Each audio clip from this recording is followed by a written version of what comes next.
Okay, I hate to say this, but UFC 296 just sucked all the fun out of welterweight for me, and maybe a couple of weeks leading into UFC 296. It sucked all the fun out of it. I was working all day yesterday, and all I could think about was how much of a failure 296 was for the welterweight division, which is so ironic, yeah, because going into this, it seemed like the catchphrase for the entire weekend was, let's make welterweight great again.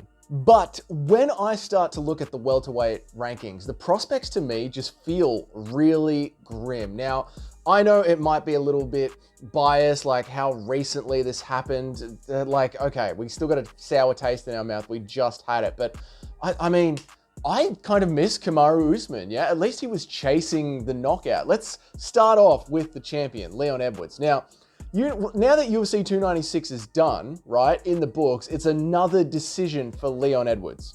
And the question to me is, where was the killer instinct, Leon? Like, I can understand in the first round and the second round, you're sort of edging Colby out. You want to see what's he going to bring to you, what's his game plan going to be. But now by the third and the fourth round, Leon, you have established that you're a better striker, you're a better grappler, you're a better wrestler than Colby was on the day at least. But you had certainly proved that by the fourth round. Where was the chase for the finish? Yeah, and unfortunately, apart from the headshot dead Kamaru Usman knockout, this is standard procedure for Leon Edwards. He is a decision machine. He's one of those strikers that will just make sure he's ahead on points of the opponent that he's facing on the day. So now you've got the champion leading welterweight, who is essentially a decision machine. Then moving down the rankings, you've got Kamaru Usman, still ranked at welterweight, but he's not getting another shot at Leon Edwards anytime soon. So he is just a gatekeeper, and an old gatekeeper with bad knees. I know his last performance against Khamzat Chimaev was amazing, and it was, but in his division, we still have to see how he's going to go. So he's just a gatekeeper for now, nothing to really get too excited about. Then there is Belal Muhammed.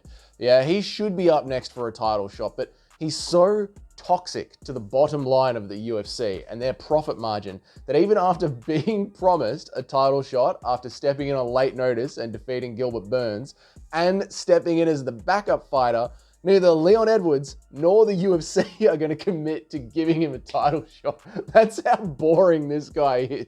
And you've got Colby Covington, yeah, who has just no balls in the cage. He is happy to be a Dylan Dennis keyboard warrior, say whatever he wants at press conferences when he is surrounded by security. But once he is locked in the cage with another man, I really do think that Kamaru Usman breaking his jaw changed him. Like, where is the urgency? Even in the fifth round, when you're losing the fight and you're finally on top of Edwards, where is the urgency, Colby? It's just pitter patter shots, and then you stand up and you act like you won. It's infuriating, Colby.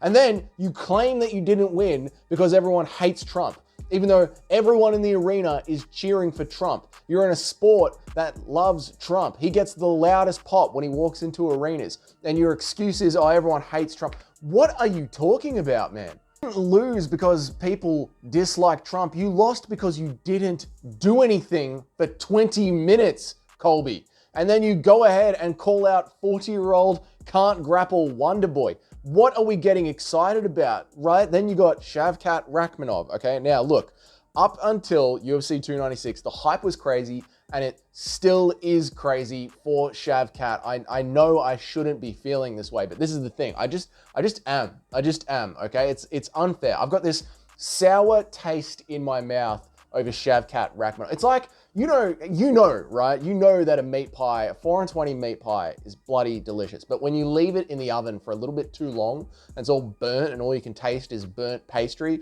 you don't feel like having pie again for a minute. Or like when you're at the footy and you leave your pie out for too long, it starts to rain, and now all you've got is wet pie and your team's down and you're losing.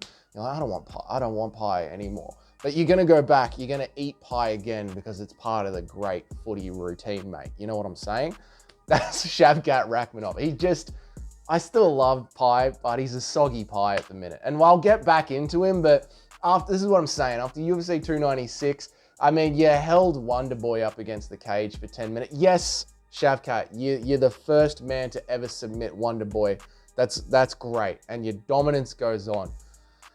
But it was just a bit bloody dull, wasn't it? Like, wasn't it just a bit... All right, yep, you grappled Wonder Boy. Good. Not Shavkat's fault, but I don't think Laura Sanko's getting wet over that one, is she? You know? And then Ian Gary, okay? Ian Gary, right? Now, look, Ian Gary's entertaining outside of the cage because we all just love to abuse Ian Gary. It seems to be the MMA's community's funnest pastime is abusing Ian Gary. But take the character of Ian Gary outside of the cage and look at his last performance, yeah?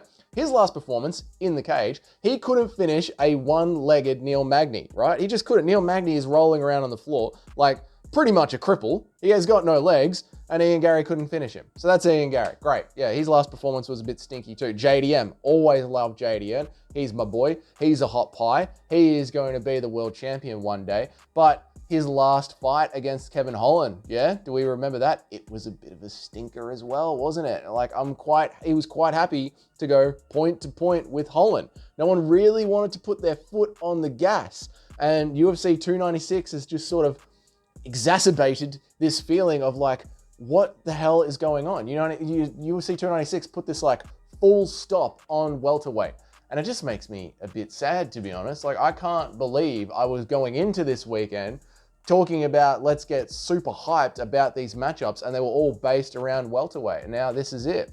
Sean Brady got a win against Kevin Gastelum in a snooze fest of an affair. I mean, the funnest part of welterweight was, quite frankly, Colby. And Colby has turned out to just be useless in the cage. It's actually embarrassing the way Colby Covington showed up to fight. And now all that trash talking just seems silly.